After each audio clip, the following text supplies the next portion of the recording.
Yang paling sulit adalah melawan egoisme saya, melawan keakuan saya, melawan kepentingan pribadi saya, melawan diri sendiri. Itu tantangan yang paling sulit sebenarnya. Tangan Tuhan ini bisa bergerak, tapi yang menahan tangan Tuhan bergerak adalah karena kita masih percaya diri lebih. Ya, kita masih mengandalkan diri. Itu bukan iman. Jadi saya pikir motivasi adalah memberi kesempatan untuk orang mengaktualisasikan dirinya. Halo sahabat, jumpa lagi bersama saya Lina Puspitaningsih, dan kali ini saya ada di program On The Way, in the Journey of Faith. Ya, senang sekali saya bisa ketemu lagi dengan Anda, dan tentunya kali ini fokus pembahasan kita adalah memimpin dengan iman di tengah ketidakpastian. Bersama saya di studio sudah hadir narasumber yang selalu setia menemani perbincangan dalam acara ini. Beliau adalah Bapak Pendeta Freddy Makitan. Apa kabar Pak Freddy? Baik-baik Mbak Lina. Selamat bertemu lagi. Ya, selamat bertemu lagi. Terima kasih. Kayaknya masih awal tahun, jadi tidak ada salahnya saya mengucapkan Happy New Year. Oh, Happy New Year. Semoga Puji tetap Tuhan. membara semangatnya, tetap menyala spiritnya dalam melayani Tuhan dan berbagi absolutely. ilmu. Pak Freddy, hari ini kita akan berbincang lagi terkait dengan topik kepemimpinan. Saya rasa ini hal yang Bapak kuasai dengan segala pengalaman Bapak sebagai pemimpin. Seperti kita ketahui, Bapak pernah aktif memimpin Yayasan Terang Warta Rohani dan bahkan TWR Internasional sebagai International Director di Asia Tenggara. Dan tentunya dalam pengalaman panjang itu, Bapak memimpin dengan iman dong. Nah, kalau boleh saya tanyakan Pak Freddy, apa arti kepemimpinan yang berlandaskan iman menurut Bapak? Terutama di tengah situasi yang tidak mudah, penuh tantangan, penuh masalah, ataupun ketidakpastian. Apa arti kepemimpinan berlandaskan iman? Betul. Dalam situasi tidak pasti, terbatas, penuh tantangan dan sebagainya. Oke, tampaknya ada, kalau saya coba memahami topik ini, kelihatannya ada 3 elemen yang harus dilihat di sini. Pertama kan kepemimpinan, ya. Tapi tentu saja mau tidak mau kita harus sedikit mempersempit konteksnya, ya. Ya, jadi kepemimpinan Kristen. Baik. Ya, karena sepakat. Yayasan Anda kan yayasan Kristen toh? Yes. Jadi kepemimpinan Kristen. Lalu kalau dikatakan elemen yang kedua berdasarkan iman. Nah, artinya saya sekali lagi fokus di sini, berarti iman ini kan tidak iman yang nggak tahu iman apa, iman yang jelas kepada pribadi Yesus Kristus sebagai Tuhan dan Juru Selamat. Ya, jadi kalau dikatakan kepemimpinan berlandaskan iman, berarti kepemimpinan Kristen karena landasan imannya adalah Yesus Kristus sebagai Tuhan dan Juru Selamat, Sang Raja yang akan datang, ya. Lalu kelihatannya juga di sini ada elemen yang ketiga, yaitu di mana kepemimpinan itu berjalan, yaitu dalam satu situasi yang dikatakan oleh Mbak Lina, satu situasi yang tidak gampang, yang sulit, yang terbatas, penuh tantangan, dan apalagi ya, pokoknya yang nggak enak. Iya, ketidakpastian, itu yang kita garis bawahi. Ya, yang nggak pasti ya. Oke, ya ini saya masih merasa bahwa untuk menjawab makna apa, ya, saya kira tidak perlu saya jelaskan terlalu definitif di sini. Karena yang penting kita sudah tahu bahwa ini bagaimana kita menjalankan kepemimpinan Kristen sebagai seorang pemimpin Kristen yang berlandasan iman kepada Yesus Kristus di dalam segala situasi yang tidak enak itu. Jadi saya lihat di sini kalau ditanya tadi adalah maknanya, ya. Apa arti itu? Ya, kalau dilihat dari arti dan secara keseluruhan yang semua elemen yang tadi saya lihat situ, artinya seorang pemimpin Kristen memimpin sebuah organisasi atau satu tim, ya, at least satu tim kecil barangkali, dan juga selalu menuju kepada Kristus, visinya itu tidak lain adalah visi utama adalah visi Kristus. Jadi pemimpin ini adalah seorang yang diutus oleh Kristus ke dalam dunia dan ditugaskan untuk memimpin satu organisasi atau satu tim, walaupun tim itu kecil, untuk nanti membawa organisasi atau tim ini sampai tiba ke satu realitas baru yang orang sering menyebutkannya visi. Jadi pemimpin harus punya visi, artinya realitas sekarang ini bukan destinasinya, bukan tujuannya, tapi realitas baru entah kapan sesuai dengan perencanaan, apakah jangka pendek, jangka menengah, jangka panjang, itu yang akan dicapai. Tapi dalam perjalanan ke sana, ya nggak semuanya mulus-mulus, ya dari segala segi tidak mulus. Segi keuangan yang paling tidak mulus, segi human resources yang bikin sakit kepala juga kadang-kadang ya. Bagaimana memanage mereka ini, yang di manage bukan barang-barang nih, yang di manage adalah orang-orang yang punya akal budi, punya pikiran, punya filosofi, punya iman, sama imannya juga mungkin beda-beda sedikit-sedikit ya. Kemudian juga yang di manage ini pelayanan itu sendiri.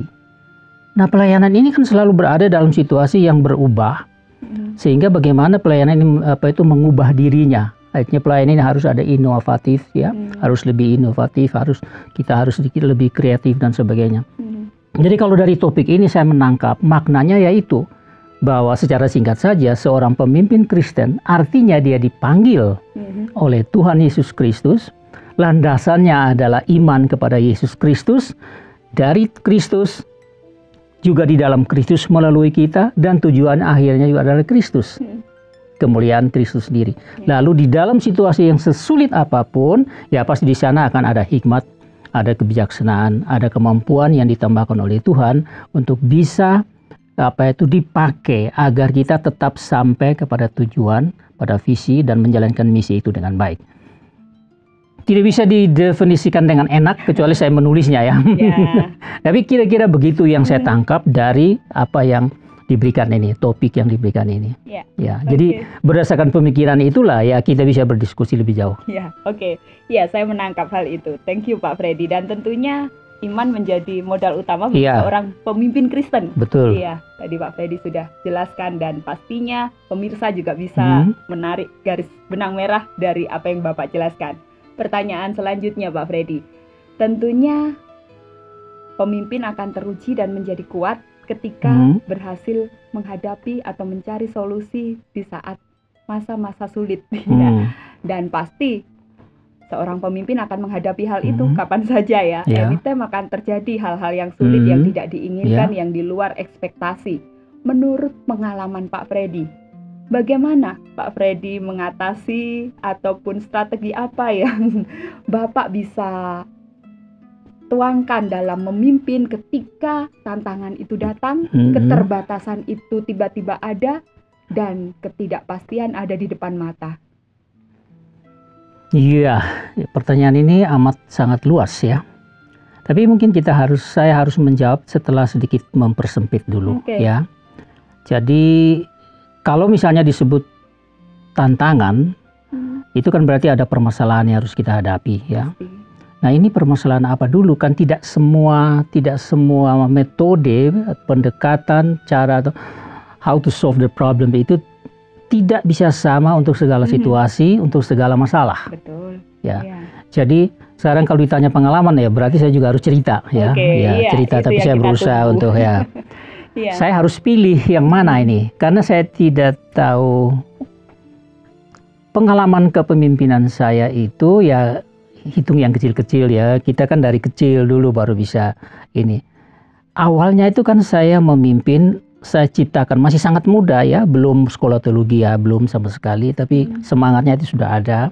Jadi saya menciptakan satu paduan suara karena saya punya hobi juga di situ. Saya karang lagu, saya bikin lagu kor, saya latih dan sebagainya. Lalu itu jumlahnya itu sekitar 60 orang, anak muda semua yang sebaya semuanya. Saya kumpul mereka, kita kan dari kelompok yang nakal-nakal yang sama sekali tidak kenal Tuhan walaupun memang asli Kristen ya. Jadi saya kumpul mereka dan saya ini mulai dengan lagu-lagu. Kami pertama kali mulai main gitar di gereja kami yang dulu tidak pernah ada, tidak boleh itu. Akhirnya kami berani menantang arus ya, masuk ke ya, out of the box. Ya, kemudian tidak puaslah saya. Kayaknya saya belajar banyak, baca buku-buku rohani, mana saja saya dapat saya makan dalam arti dalam tanda kutip. Ini. Lalu saya ajarin seperti seorang yang sudah hebat gitu loh, padahal ajarin. Tapi itu hanya waktunya cuma 2 tahun ya. Nah, itu kalau dikatakan saya mulai dari sana, saya rasa tidak ada tantangan. Walaupun saya tahu akan ada tantangan, tapi saya nggak peduli. Mungkin karena semangat kemudaan, semangat pertobatan ya pada waktu itu. Jadi kalau dicari bagaimana saya mengatasi masalah, ya, ini pertanyaan tadi, bagaimana kita menghadapi itu ya. Betul. Saya kok nggak peduli tuh. Dan waktunya cuma 2 tahun, terus saya masuk sekolah teologi. Selama sekolah teologi ya nggak ada tantangan, semuanya enak ya, diisi, aman, didoain, salah pun didoain. Jadi saya tidak memimpin. Tapi setelah itu saya memimpin bekerja di satu yayasan Kristen dan memimpin satu departemen dalam bidang pelayanan media massa. Ya, jadi saya 15 tahun di sana, cukup lama, mulai dari penulis artikel, mulai bikin naskah radio, menyiar dan seterusnya, akhirnya menjadi trainer untuk penulisan naskah dan seterusnya, terus naik-naik, akhirnya saya menjadi kepala bagian pelayanan radio ya. Saya ciptakan bahasa, bagaimana melayani dengan bahasa suku ya, karena waktu itu ada proyek Words by 2000. Itu bagaimana kita misalnya menciptakan pelayanan dalam bahasa suku. Jadi dalam radio. Nah, terus akhirnya saya berakhir dengan 5 tahun terakhir saya diangkat menjadi ketua dari departemen ini. Nah, lagi-lagi saya tidak tahu kenapa kalau ditanya tantangan, ya ada sih tantangan, tapi saya kok tidak pernah melihat tantangan sebagai sesuatu yang ini. Entah mungkin saya sudah terdidik dari kecil. Ayah saya seorang guru yang sangat disiplin masa lalu itu, rotan itu. Jadi dipukul ya, betul-betul harus disiplin, penuh tanggung jawab. Jadi sudah terbentuk dari situ. Jadi hal-hal semacam tantangan-tantangan yang orang lihat sedikit-sedikit sudah mengeluh, saya kok enggak pernah begitu ya. Jadi saya sekarang saya sibuk untuk mencari tantangannya apa. Tapi ya yang saya mungkin bisa katakan di sini dalam waktu yang singkat ini, kan tantangan ini selalu menyangkut pertama kepemimpinan itu sendiri. Artinya ini ruang gerak, ini wilayah di mana kita bisa merasakan tantangan. Siapa yang menjadi tantangan paling berat dalam kepemimpinan diri sendiri ini, kepemimpinan saya sebagai seorang pemimpin, adalah diri saya.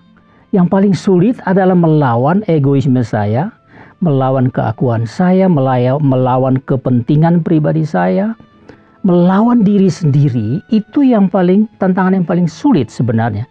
Kalau yang lain saya sedikit kreatif, mengatur. Kalau you nakal, saya punya cara bagaimana you akan sadar sendiri. Saya tidak akan tunjuk. Tapi kalau sudah tidak bisa lagi, pecat saya. Saya punya pengalaman pecat orang. Karena tuntutan dari semangat dan tuntutan dari rasa tanggung jawab itu membuat saya tidak ragu-ragu pecat. Walaupun saya dibenci pasti. Nah, jadi kalau disebut tantangan dari segi itu, dari segi human resources, ya maju saja. Saya tidak merasa itu satu yang begitu menekan. Tapi ada yang dari organisasi ini kan, ada human resources-nya, ada organisasinya, ada manajemennya, ada marketingnya, dalam tanda kutip itu pelayanan ya, tempat di mana kita mau mencapai siapa target group kita, siapa segmen kita, siapa orang-orang yang mau kita ingin mereka mengalami perubahan lewat pemberitaan kita dan sebagainya. Bukan tidak ada tantangan, tapi saya tidak melihat itu sebagai sesuatu yang begitu menekan sehingga ada pusing kepala bagaimana melakukannya. Tapi yang terberat finance. Nah, karena saya memimpin sejumlah banyak orang yang harus terima gaji tiap bulan. Satu saat tinggal 4 hari tidak ada uang untuk membayar gaji. Dan orang begitu banyak. Ya tidak terlalu banyak sih, mungkin sekitar 25 orang, 30 orang begitu ya. Itu kan dalam tanggung jawab saya sudah jadi ketua. 4 hari itu saya benar-benar merasa, ini baru tantangan. Nah, kalau topik ini berlandaskan iman, nah di situ baru saya tahu, iman itu ternyata bukan soal uangnya, tapi iman adalah soal totalitas penyerahan diri kepada siapa yang kita percayai. Jadi bukan teori tentang percaya Yesus, tapi totalitas melepaskan. Tidak ada lagi yang sisa. Dan itu saya rasakan. Tidak ada apapun yang sisa pada diri saya yang bisa saya andalkan. Masa mau menjual studio?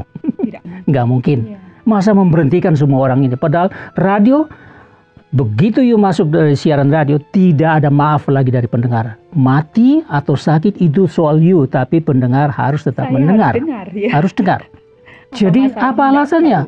Maaf saudara-saudara pendengar yang kekasih ya, kami tidak ada siaran karena tidak ada uang. Nggak bisa begitu. Nah, waktu itu baru saya rasakan. Saya turun dari tempat tidur malam-malam tiap hari dalam 4 hari itu, berlutut berdoa, Tuhan saya tidak tahu lagi bagaimana. Kalau saya bukan pemimpin, aman. Lebih ringan bebannya. Tapi saya pemimpin. Orang tidak terima gaji, bayangkan. Dan ini juga orang yang punya keluarga. Iya, betul. Waktu itu. Jauh ya, bukan di YTWR ya. Nah, tinggal 1 hari sebelum. Jadi saya benar-benar menangis. Ya, istri saya nggak tahu. Karena saya tidak mau berdoa dengan istri. Karena supaya saya bisa lebih bebas lagi. Mau nangis, kayak mau teriak, mau marah sama Tuhan bebas. Kalau saya marah sama Tuhan, berdoa sama istri, kamu masa kok marah-marah Tuhan? Nah, sudah saya bebas sendiri. Istri saya tidur, saya berdoa. Selama beberapa hari. Hari terakhir sebelum besok terima gaji, ada sekelompok tamu datang. Dibawa oleh seseorang yang tamu ini datang membawa persembahan. Loh kok pas untuk 1 bulan gaji? Siapa nih? Nah, masuk akal semua tuh. Saya kan tidak pernah kenal mereka.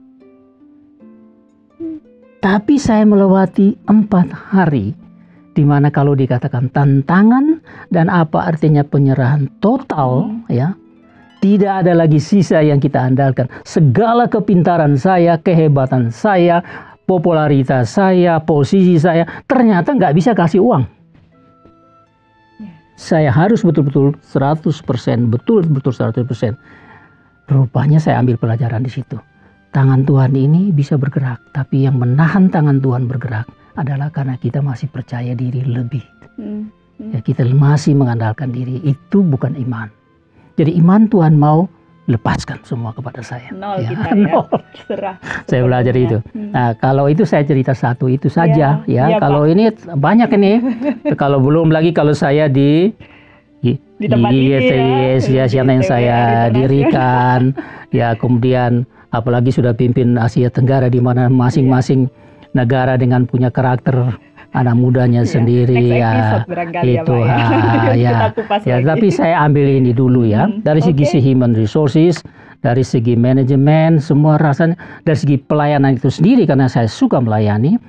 Teladan saya banyak mempengaruhi orang-orang yang saya pimpin. Mereka juga tidak bisa mereka harus melayani. Ya, masa mereka lihat pemimpinnya habis-habisan dari pagi, datang duluan, pulang paling akhir malam-malam, lalu mereka mau enak-enak. Dan mungkin mereka juga ada rasa malu kan? Mungkin. Tetapi kalau dari segi keuangan, benar-benar ini, karena ini yayasan bukan yayasan komersial, tapi yayasan non komersial. Semua dalam pengalaman saya itu non komersial. Dulu waktu saya kelompok kecil itu, gaji saya sudah pegawai negeri waktu itu, ASN ya, sekarang disebut ASN ya. Ya sudah ada gaji tuh, gaji itu dipakai, bayangkan. Ya itu dulu ya. Freddy.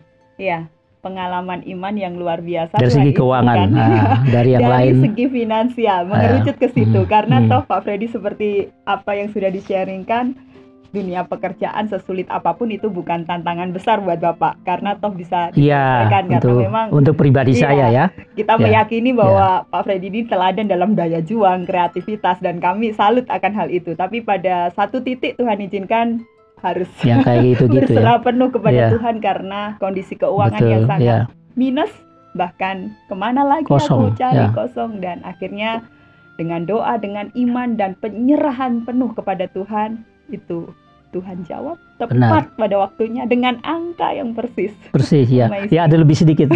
Puji Tuhan.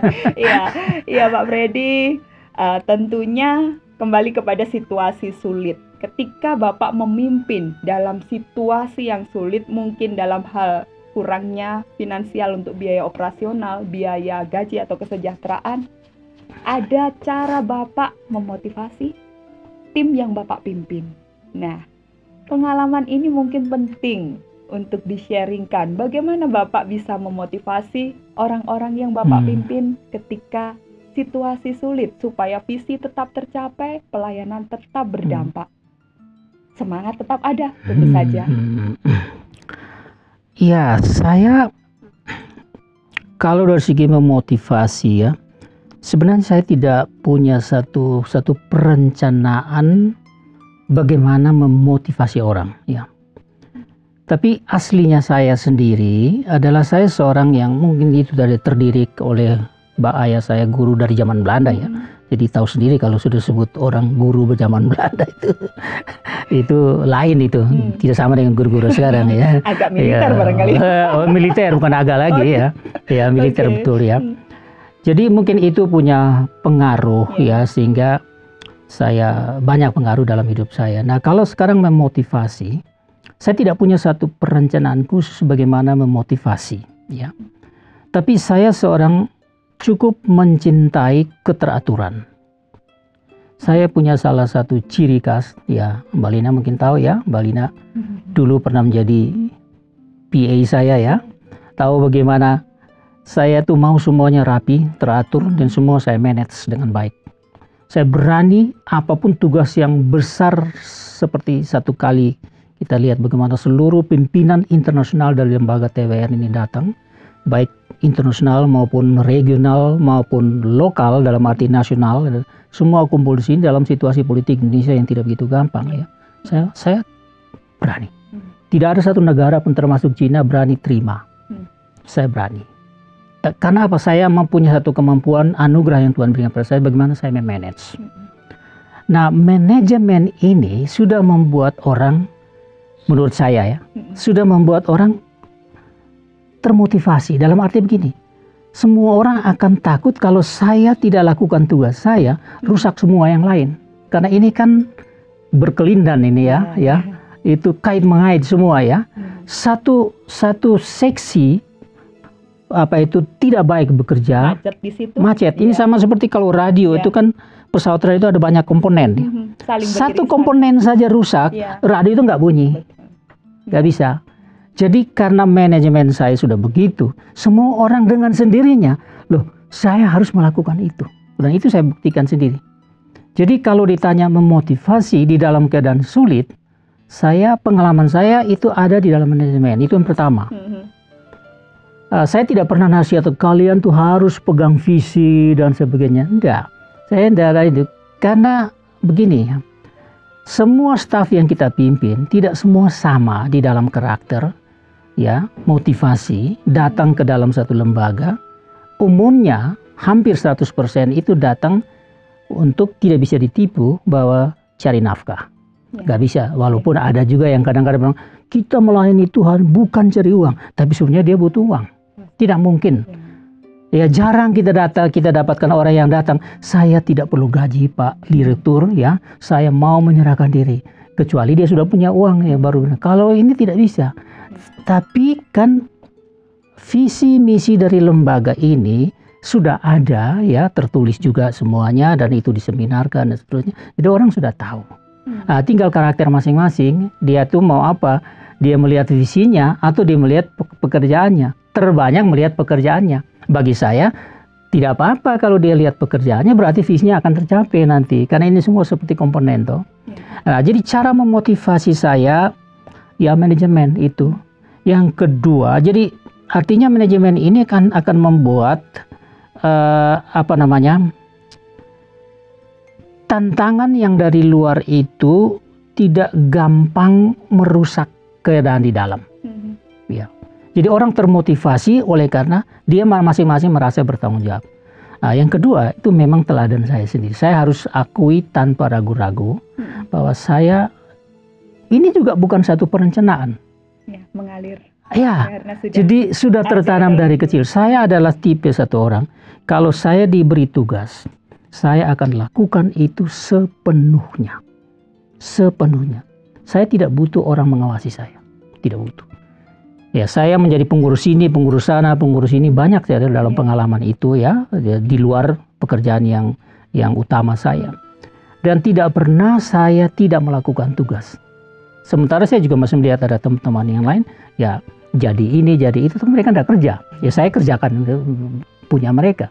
Bagi saya ya saya mempersembahkan. Jadi keteladanan saya di dalam hal apa saja saya memperhatikan dari yang kecil sampai di WC dalam kantor pun saya perhatikan semua. Bersih, harus teratur. Saya ajarin itu cleaning service, bagaimana membersihkan WC semuanya. Jadi itu sesuatu yang mengalir. Bukan satu yang saya merencanakan saya harus begini ya, enggak begitu. Nah itu saya berterima kasih kepada Tuhan, bahwa Tuhan sudah menganugerahkan itu.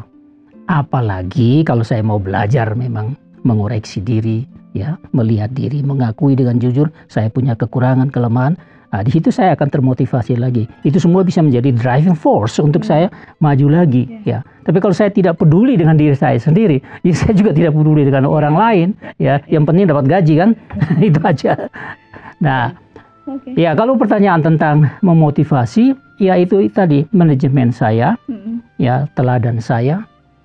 Mungkin saya bisa katakan itu. Saya tidak pernah menasihati orang ya tentang kamu harus begini. Toh tiap pagi itu kan ada persekutuan firman Tuhan ya. Orang-orang juga dari rumah dia sudah punya renungan sendiri, dia sudah ini. Jadi hal-hal begitu tidak perlu terlalu dibombardir dengan segala macam itu. Rohani ini you mau kasih berapa banyak khotbah pun dia hanya tangkap ambil satu, itu pun kalau dia mau dirinya diubah.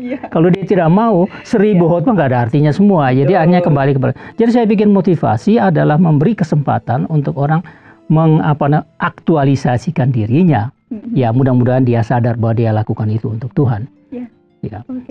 Ya saya tidak punya kalimat-kalimat yang enak, yang definitif, yang orang bisa senang ya. Para orang-orang yang belajar suka definisi. Kalau saya ya cerita aja begitu aja. Iya, cerita dari pengalaman yang memang nyata dialami dan itu lebih berbicara Pak Freddy. Iya, memotivasi tim ataupun anggotanya melalui manajemen yang sangat baik, sistem yang sangat teratur dan dilengkapi dengan keteladanan. Dan itu kami lihat sendiri, hal-hal kecil walaupun organisasi, lembaga sedang ada dalam masalah keuangan yang cukup besar, toh Pak Freddy tetap kerja dari pagi sebelum kami datang sudah datang, pulang bahkan lebih lama dari kami yang anggotanya, dan itu sangat mempengaruhi kami secara natural begitu ya. Setiap hari kami terdorong, kami termotivasi, kami terbangun dari hal itu. Bahkan mungkin tidak hanya di sini, di organisasi lain yang Bapak pernah pimpin. Dan terakhir Pak Freddy, karena waktu ya, saya ingin bertanya, ada begitu banyak pemimpin organisasi, komunitas, bahkan juga lembaga besar yang mungkin ada dalam keterbatasan, ketidakpastian, apalagi hari-hari ini, apalagi dalam hal finansial. Apa yang ingin Bapak sampaikan? Pesan apa yang ingin Bapak sampaikan kepada pemimpin-pemimpin Kristen khususnya yang mungkin saat ini ada dalam tantangan dan keterbatasan? Finansial ya? Ya, mungkin lebih ke situ, atau tantangan yang lain juga boleh. Iya, kalau finansial itu nyata ya. Sebenarnya tidak ada satupun organisasi Kristen atau organisasi mana saja, termasuk juga perusahaan ya. Tidak ada yang merasa bahwa finansial itu selalu baik. Walaupun ada uang, ya, kasnya ada, tetapi itu selalu menjadi pergumulan, menjadi pergulatan. Oleh karena dunia ini terus berubah, ya. Human resources-nya juga, karakter-karakter orang, semangat orang, tanggung jawab orang itu juga up and down dan sebagainya. Bahkan pemimpin itu sendiri, ya. Jadi itu semua akan mempunyai akibat, apalagi yang dari luar yang tidak bisa kita kontrol kan. Ya, sponsor-sponsor sudah mulai macet karena ada perang sini, perang sana ya, masalah krisis politik, global, krisis apa saja ya. Itu semuanya pengaruh. Nah, lebih celaka ini sebenarnya pada yayasan-yayasan yang non komersial yang ya pengalaman saya, kita sebagai pemimpin itu seperti dalam tanda kutip ya, beggar, apa namanya itu, pengemis ya. Jadi kita datang bawa proposal, kita datang cerita pelayanan, sambil dalam hati berdoa, Tuhan semoga dia tertarik. Itu kita seperti harus tebal muka. Jadi ini supaya bisa dapat. Kalau pemimpin tidak siap malu, pemimpin kalau agak pengecut, ya tidak punya visi, ya dia tidak akan bergerak untuk mencari dana. Nah, jadi pada dasarnya itu dari zaman ke zaman persoalan finansial itu akan selalu ada. Apalagi pada zaman sekarang ini ya lebih sulit. Nah, tadi pertanyaan adalah bagaimana pesan Bapak kepada pemimpin yang lain yang sedang mengalami semacam begini. Oke. Kalau kita melihat sebuah ministry ya, kita harus lihat gini, ministry bisa jalan nggak tanpa uang? Ya nggak bisa dong. Ya. Ya, pemimpin itu sendiri perlu makan. Ya, kalau dia tidak makan bagaimana? Jadi baik itu untuk kehidupan staf pekerjanya, baik itu untuk biaya operasional ministrinya, baik itu untuk kehidupan organisasinya sendiri, dan banyak biaya-biaya lain. Apalagi misalnya punya studio, ini juga harus ada biaya yang besar dan seterusnya. Dan begitu banyak biaya yang dibutuhkan ya. Jadi artinya bahwa tidak ada ministry tanpa uang, harus ada uang. Jadi bagaimanapun juga kita tidak bisa dengan teori-teori lama yang agak kelihatannya seperti terlalu seperti orang benar-benar beriman. Kita tidak butuh uang. Ya. Yang penting ada melayani. Ya tidak. Ministry butuh uang. Mau tidak mau pemimpin harus cari uang. Harus. Satu segi, uang juga butuh ministry. Kita tidak bisa datang kepada orang minta sumbangan kalau kita tidak punya ministry yang jelas. Yang orang mau kasih uang untuk apa? Jadi ministry butuh uang, uang juga butuh ministry. Jadi orang mau kasih kepada kita oleh karena mereka tahu kita sedang bercerita tentang adanya satu pelayanan yang sedang dibuat atau yang akan dibuat. Nah, lalu mereka tergugah atau tidak. Saya pernah mengunjungi satu lembaga, ini di satu negara besar ya. Saya dibawa ke situ untuk mengenal bagaimana cara mereka mencari dana. Ya, ini zaman dulu loh. Kalau zaman sekarang udah beda lagi ya. Jadi saya dibawa ke dalam satu hall yang besar. Di tengah-tengah hall itu ada pesawat, dulu masih pesawat telepon biasa ini. Nah, lalu ada sel-sel keliling situ. Di setiap sel itu sudah ada petugas-petugas ada di dalam sel dengan telepon, dan mereka punya ribuan orang-orang yang mereka hubungi lewat telepon terus.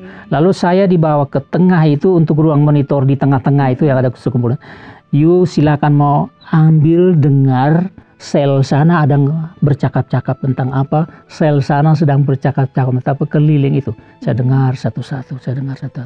Ya mereka pada dasarnya semua, mereka menjelaskan tentang pelayanan mereka. Mengapa mereka pilih pelayanan ini, di mana saja pelayanan mereka. Ini pelayanannya juga global ya, jadi di berbagai negara. Jadi mereka menjelaskan sebaik-baiknya, lalu mereka katakan tentang biaya-biaya yang dibutuhkan. Lalu mereka nantang, ya Bapak mau pilih yang mana, mau ambil yang mana, dan seterusnya. Dan yang lucu situ, ya orang ada yang kasih cuma $50, ada yang cuma $10, mereka catat. Nanti mereka akan follow up semua. Jadi begitu caranya di sel-selnya begitu semua. Tapi ada yang nolak, oh maaf ya saya tidak bisa kasih, biar cuma $10. Oleh karena saya sudah punya pelayanan di sana, saya harus biarin. Jadi saya lihat di situ bahwa ministry butuh uang, uang butuh ministry. Jadi artinya kita harus bercerita tentang ministry kita. Lalu orang yang mau kasih uang itu dia yakin akan ministry kita, tentu kita sendiri, mereka harus percaya, baru mereka memberikan uang, baru itu jalan. Jadi kalau di dalam bagaimana kita bagaimana menghadapi situasi yang sulit, khususnya finansial. Ya, jadi saya diminta untuk coba bicara kepada para pemimpin toh. Nah, saya sebenarnya merasa belum layak untuk bicara kepada para pemimpin, tapi saya bercerita tentang pengalaman saya sendiri. Jadi dari situ saya mengambil satu pelajaran bahwa pertama, seorang pimpinan jangan berpikir bahwa tanggung jawabnya itu terlepas dari soal cari dana. Karena ini yayasan non komersial, beggar itu saya tadi ya, beggar. Mencari dana fundraising bukan hal yang tabu. Iya, tapi yang prinsip di situ bahwa Anda tidak menjual sesuatu yang Anda berbohong ya. Anda membawa pekerjaan Tuhan, menawarkan, mau nggak ambil bagian untuk Tuhan. Semua dikatakan secara jujur, terbuka. Orang tolak, ya memang itu apa boleh buat. Ya orang tolak. Tapi kalau orang tidak tolak, ya artinya kita akan bisa jalan dengan ministry kita. Jadi pemimpin memang harus tadi pertanyaan yang pertama, kita harus betul-betul menyerahkan diri secara total bergantung kepada Tuhan. Tapi juga harus ada usaha, harus ada bekerja tanpa rasa malu. Memang pemimpin itu sudah siap untuk menjadi malu. Yang penting pekerjaan dan orang-orang yang saya pimpin ini bisa berjalan untuk merealisasikan visi yang sudah ditetapkan itu. Jadi bagi saya itu kalau dari segi keuangan. Ya. Oke, Pak Freddy, cukup dari segi keuangan karena nanti kalau dari segi yang lain akan panjang ngobrolan kita. Tapi terima kasih Pak Freddy. Jadi pemimpin harus berserah penuh kepada Tuhan dalam memimpin, terutama dalam situasi yang sulit. Pun juga harus ada usaha, ada daya juang untuk memperjuangkan visi itu berjalan. Mengorbankan diri agar pelayanan yang kita kerjakan menyentuh banyak jiwa, banyak hati. Jadi saya mau tambah sedikit.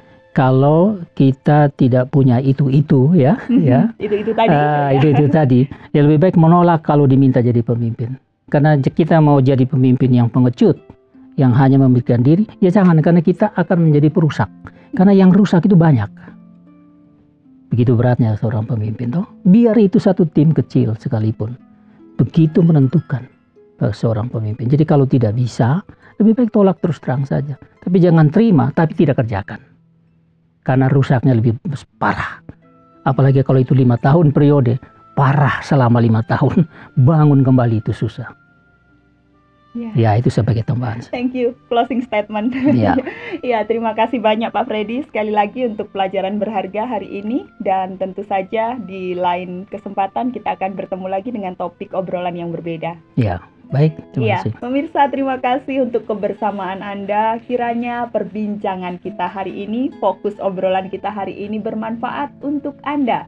Saya Lina Puspitaningsih undur diri dan sampai jumpa di episode yang akan datang.